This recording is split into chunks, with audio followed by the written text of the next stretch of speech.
الحمد لله رب العالمين الرحمن الرحيم مالك يوم الدين إياك نعبد وإياك نستعين اهدنا الصراط المستقيم صراط الذين أنعمت عليهم غير المغضوب عليهم ولا الضالين آمين۔ محترم بزرگ و عزیز دوستو، اللہ جل جلالہ و من والہ کا بے انتہا فضل و احسان ہے کہ اللہ تعالیٰ نے ہم سب کو زندگی میں ایک اور مرتبہ رمضان کا مبارک مہینہ عطا فرمایا۔ رمضان کے مبارک مہینے کا مل جانا یہ اللہ کی بہت بڑی نعمت ہے، اللہ کا بہت بڑا انعام ہے، اور اللہ کی طرف سے بندے پر بہت بڑا احسان ہے۔ ہماری ذمہ داری بنتی ہے کہ ہم اس انعام کا، اس احسان کا احساس اپنے اندر پیدا کرتے ہوئے اس نعمت کی قدردانی کی کوشش کریں۔ اللہ نے جو اتنی بڑی عظیم الشان نعمت ہمیں دی ہے، ہم اس نعمت کی قدردانی کرنے والے بنیں، اس لیے کہ قدردانوں کی اللہ تعالیٰ بھی قدر کرتے ہیں۔ نا قدرے اللہ کے یہاں بھی پسند نہیں ہیں، دنیا والوں کو بھی پسند نہیں ہے۔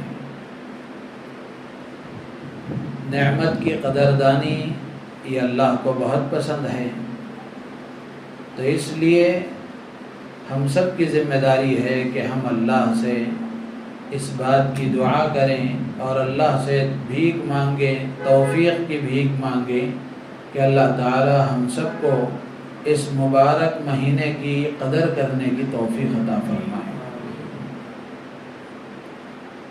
اس مبارک مہینے کی قدر کیا ہے؟ اس مبارک مہینے کی قدر یہ ہے کہ اس میں جن کاموں کے کرنے کا حکم دیا گیا ہے ان کاموں کو کریں، اور جن کاموں سے بچنے کا حکم دیا گیا ہے ان کاموں سے اپنے آپ کو بچانے کی فکر کریں۔ خاص طور سے رمضان کی دو عبادتیں خاص ہیں، ایک روزہ ہے اور دوسرا تراویح ہے، تو ان دونوں میں اپنے آپ کو اہتمام کے ساتھ لگانے کی کوشش کریں۔ روزہ پابندی کے ساتھ رکھیں، اور روزہ روزے کے آداب کے ساتھ رکھیں۔ صرف بھوکا پیاسا رہنا مطلوب نہیں ہے، بلکہ روزہ اللہ تعالیٰ جو رکھوا رہے ہیں اس سے تربیت مقصود ہے، اور تربیت اسی وقت ہوتی ہے جب آداب کا لحاظ رکھا جائے۔ اگر بندہ آداب کا لحاظ نہیں رکھے گا تو ظاہر سی بات ہے سوائے بھوکا پیاسا رہنے کے کچھ حاصل نہیں ہے۔ اور اللہ کے نبی علیہ السلام نے حدیث میں صاف فرمایا کہ جو آدمی جھوٹ سے نہیں بچتا اور غلط کاموں سے اپنے آپ کو نہیں بچاتا تو اللہ کو ایسے آدمی کے بھوکا پیاسا رہنے کی کوئی ضرورت نہیں ہے۔ تو اس لیے روزہ رکھ کر اپنی آنکھ پر بھی قابو رکھیں، اپنی زبان پر بھی قابو رکھیں، اپنے ہاتھ و پیر پر بھی قابو رکھیں، اپنے دل دماغ پر بھی کنٹرول رکھیں کہ ان چیزوں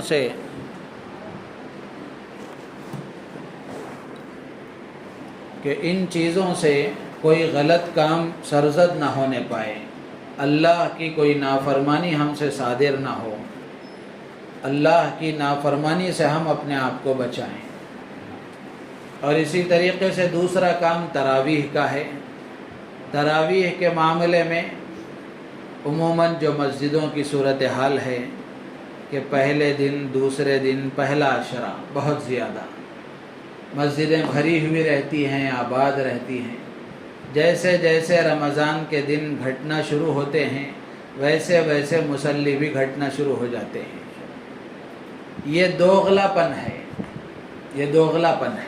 اللہ کو یہ پسند نہیں ہے۔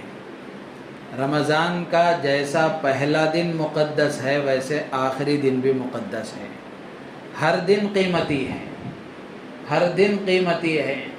تو اس لیے تراویح کا اہتمام کریں، پابندی کے ساتھ 20 رکعت تراویح پابندی کے ساتھ پڑھنے کی کوشش کریں گے انشاءاللہ۔ اللہ تعالی ہم سب کو عمل کی توفیق عطا فرمائے۔ آج جو قرآن پاک آپ کے سامنے پڑھا گیا، 2 سورتیں پڑھی گئیں، ایک سورہ فاتحہ پڑھی گئی اور دوسری سورہ بقرہ آدھی پڑھی گئی۔ یہ دونوں صورتیں بڑی عظیم الشان صورتیں ہیں۔ سورہ فاتحہ کے بڑے فضائل ہیں۔ اللہ کے نبی علیہ السلام نے ارشاد فرمایا، اللہ تعالیٰ فرماتے ہیں کہ سورہ فاتحہ میں 7 آیتیں ہیں، 3 آیتیں میرے لیے یعنی اللہ کے لیے اور 3 آیتیں بندے کے لیے ہیں، یعنی شروع کی 3 آیتوں میں اللہ کی تعریف بیان کی گئی ہے، اللہ کے ناموں کو ذکر کیا گیا ہے، اللہ کی صفات کو بیان کیا گیا ہے، اور آخر کی جو 3 آیتیں ہیں وہ بندے کے لیے ہیں، یعنی اس میں اللہ تعالیٰ نے بندے کو خدا سے مانگنے کا ڈھنگ سکھایا ہے، دعا کے آداب اللہ نے اس میں سکھائے ہیں۔ تو پہلے کی 3 آیتیں اللہ کے لیے، آخر کی 3 آیتیں بندے کے لیے، درمیان کی جو 1 آیت ہے وہ بندے اور خدا کے درمیان مشترک ہے۔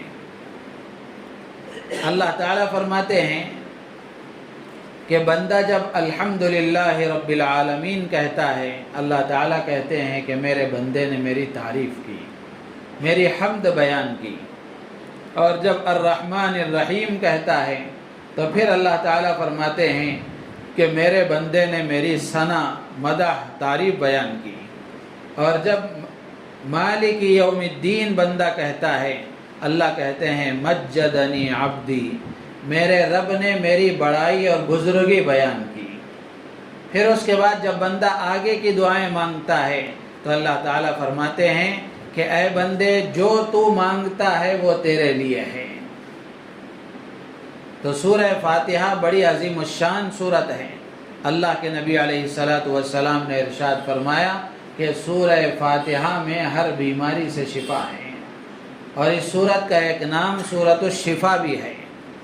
تو اس لیے جو آدمی یقین کے ساتھ، یقین شرط ہے ورنہ ہر آدمی پڑھتا ہے دلم الیقین کے ساتھ، دلم الیقین کے ساتھ کوئی کام نہیں ہوتا، اور اللہ کا جو بھی حکم ہے، اللہ کی جو بھی بات ہے، اللہ کے نبی کا جو بھی ارشاد ہے، یہ آزمانے کے لیے نہیں ہے بلکہ یقین کے ساتھ عمل کرنے کے لیے ہے۔ تو اس لیے آدمی بیمار ہو جائے یا کوئی اور بیمار ہو جائے تو یقین کے ساتھ اگر سورہ فاتحہ ہم اس پر پڑھ کر دم کریں گے، پانی پر پھونک کر اگر پئیں گے، اللہ کی ذات عالی سے امید ہے اللہ تعالیٰ بیمار کو شفا عطا فرمائیں گے۔ تو سورہ فاتحہ سورہ شفا ہے، تو اس کا ہم اہتمام کریں۔ ہر آدمی جب ذرا برابر اس کو بخار محسوس ہو، تکلیف محسوس ہو، بچے بیمار ہو جائیں، گھر کے افراد بیمار ہو جائیں، تو سورہ فاتحہ یقین کے ساتھ پڑھیں۔ اسباب کے درجے میں دوا بھی ضرور کھائیں، دوا کھانے سے منع نہیں ہے، لیکن یقین کے ساتھ سورہ فاتحہ بھی پڑھیں۔ سب سے پہلے سورہ فاتحہ پڑھیں، اس کی برکت سے اللہ تعالیٰ دوا میں بھی تاثیر پیدا فرما دیں گے، دوا میں بھی اللہ تعالیٰ شفا کی تاثیر پیدا فرما دیں گے۔ تو اس لیے سورہ فاتحہ بڑی عظیم الشان سورت ہے، تو اس کو پڑھنا یہ ہمارے لیے بڑی سعادت کی بات ہے۔ اسی طرح دوسری سورت ہے سورہ بقرہ، یہ قرآن پاک کی سورتوں میں سب سے بڑی سورت ہے، سب سے بڑی سورت ہے۔ اس میں اللہ تعالیٰ نے بہت سارے احکامات بیان فرمائے ہیں، اور اللہ کے نبی علیہ السلام نے اس کے بڑے فضائل بیان فرمائے۔ اللہ کے نبی علیہ السلام ارشاد فرماتے ہیں کہ سورہ بقرہ پڑھا کرو، اس لیے کہ اس میں اس کا پڑھنا برکت ہے اور اس کا چھوڑنا حسرت اور بدنصیبی ہے، اور اہل باطل اس پر قابو نہیں پا سکتے۔ اہل باطل سے کیا مراد ہے؟ امام قرطبی رحمۃ اللہ علیہ نے حضرت معاویہ رضی اللہ تعالیٰ عنہ کے حوالے سے نقل کیا ہے کہ یہاں اہل باطل سے مراد جادوگر ہیں، جادوگر ہیں۔ تو اللہ کے نبی فرماتے ہیں کہ اہل باطل اس پر قابو نہیں پا سکتے، یعنی جو آدمی سورہ بقرہ پڑھنے والا ہوتا ہے اور پابندی کے ساتھ سورہ بقرہ پڑھتا ہے، کسی جادوگر کا جادو اس پر اثر نہیں کرتا۔ تو یہ سورہ بقرہ کی تاثیر ہے۔ اور اللہ کے نبی علیہ السلام نے ایک اور روایت میں ارشاد فرمایا کہ جس گھر میں سورہ بقرہ پڑھی جاتی ہے اس گھر سے شیطان بھاگ جاتا ہے۔ حضرت عبداللہ ابن مسعود رضی اللہ تعالیٰ عنہ فرماتے ہیں کہ سورہ بقرہ کی 10 آیتیں ایسی ہیں جو آدمی رات میں ان 10 آیتوں کو پڑھ لیتا ہے، اللہ تبارک و تعالی اس کو، اس کے اہل و عیال کو، اس کے گھر والوں کو آفات سے، بلاؤں سے، رنج و غم سے، پریشانیوں سے دور اور محفوظ کر دیتے ہیں۔ شروع کی 4 آیتیں، درمیان کی 3 آیتیں، آیت الکرسی اور اس کے بعد کی 2 آیتیں، اور اسی طرح آخری سورہ بقرہ کی 3 آیتیں۔ تو یہ 10 آیتیں جو آدمی پڑھتا ہے اللہ تعالیٰ اسے ہر بلا سے محفوظ رکھتے ہیں۔ تو رات میں سوتے وقت ان کو پڑھنے کا اہتمام کرنا چاہیے، خود بھی پڑھنا چاہیے، اپنے بچوں پر بھی اس کو دم کرنا چاہیے۔ چھوٹے چھوٹے بچوں کو چھوٹے چھوٹے بچپن ہی سے اس کو یاد کرانا چاہیے، سکھانا چاہیے۔ تو یہ فضائل ہیں ان صورتوں کے، اور اس میں جو آیتیں بیان کی گئی ہیں، ہر آیت میں اللہ تعالیٰ نے کچھ نہ کچھ پیغام دیا ہے۔ ہر آیت میں اللہ تعالیٰ کی طرف سے بندوں کے لیے احکامات بھی ہیں، پیغامات بھی ہیں۔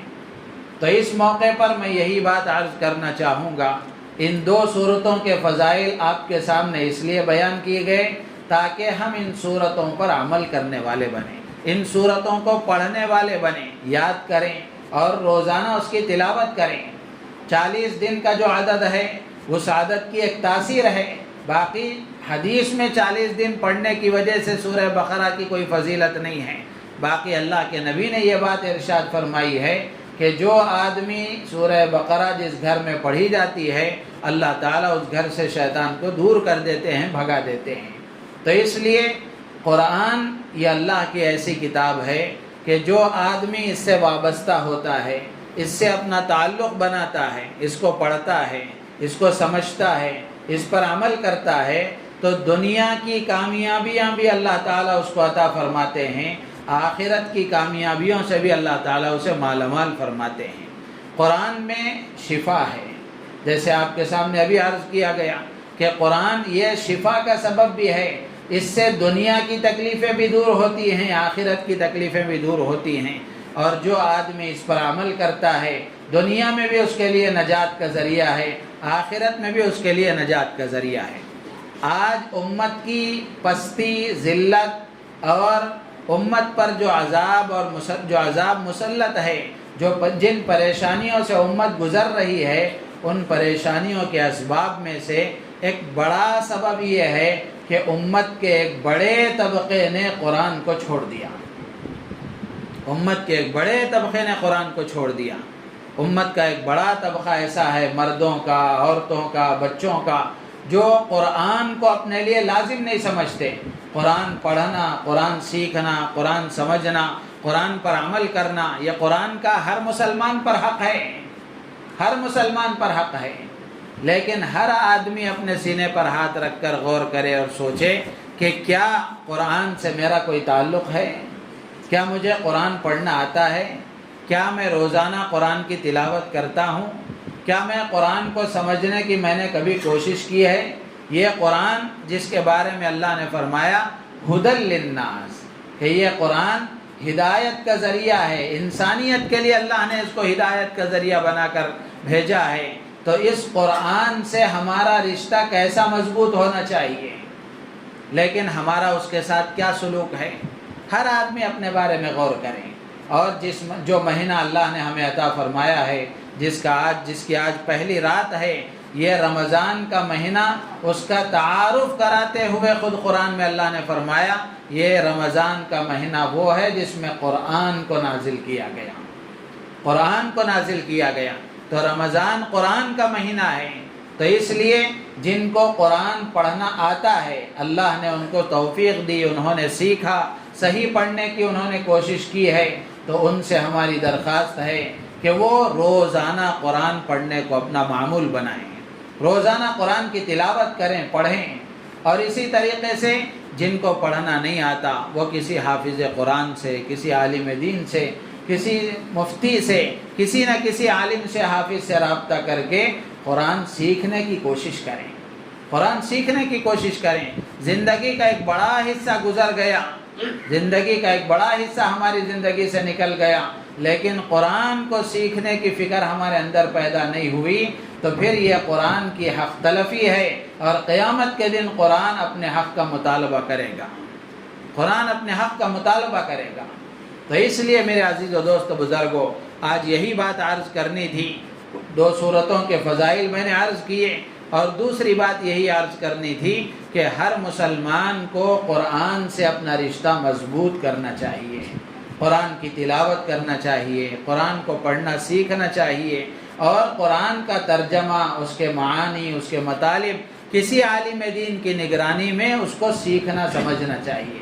اس لیے کہ قرآن یہ صرف کوئی تعویذ کی کتاب نہیں ہے، بلکہ یہ تو زندگی گزارنے کا طریقہ، سلیقہ سکھانے والی ہے۔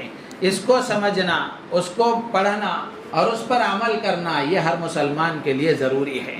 تو اس لیے میرے عزیز و دوست و بزرگوں، ہم میں سے ہر ایک کی ذمہ داری ہے کہ ہم قرآن پڑھنے والے بنیں، قرآن سمجھنے والے بنیں، قرآن کے معانی اور مطالب کو سمجھ کر اس کے مطابق زندگی گزارنے والے بنیں۔ اور جن کو قرآن پڑھنا نہیں آتا، زندگی کا بڑا حصہ گزر گیا، اب تک دھیان اور توجہ نہیں دیے، کوئی بات نہیں ہے، یقیناً غلطی ہوئی ہے، لیکن غلطی پر باقی رہنا یہ شیطان کا کام ہے۔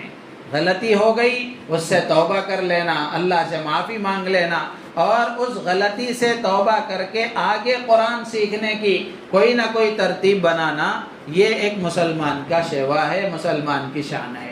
تو اس لیے قرآن سے اپنا تعلق مضبوط کریں۔ روزانہ تراویح کے بعد آپ حضرات کے سامنے کچھ نہ کچھ قرآن کا پیغام، قرآن کی نصیحت، قرآن کی ہدایت عرض کرنے کی کوشش کی جائے گی۔ تو آپ سے ہماری درخواست ہے، خصوصاً نوجوانوں سے ہماری درخواست ہے کہ اہتمام کے ساتھ بیٹھ کر غور سے سننے کی کوشش کریں، اور غور سے سن کر سمجھنے کی کوشش کریں، اور اس کو عام کرنے اور پھیلانے اور اس کو دوسروں تک پہنچانے کی کوشش کریں۔ یہی چیزیں ہمارے لیے دنیا کی ترقی کا بھی ذریعہ ہیں، اور یہی چیزیں ہمارے لیے آخرت کی نجات کا بھی ذریعہ ہیں۔ اللہ تعالیٰ سے دعا ہے، اللہ تعالیٰ ہم سب کو ان باتوں پر عمل کی توفیق عطا فرمائے۔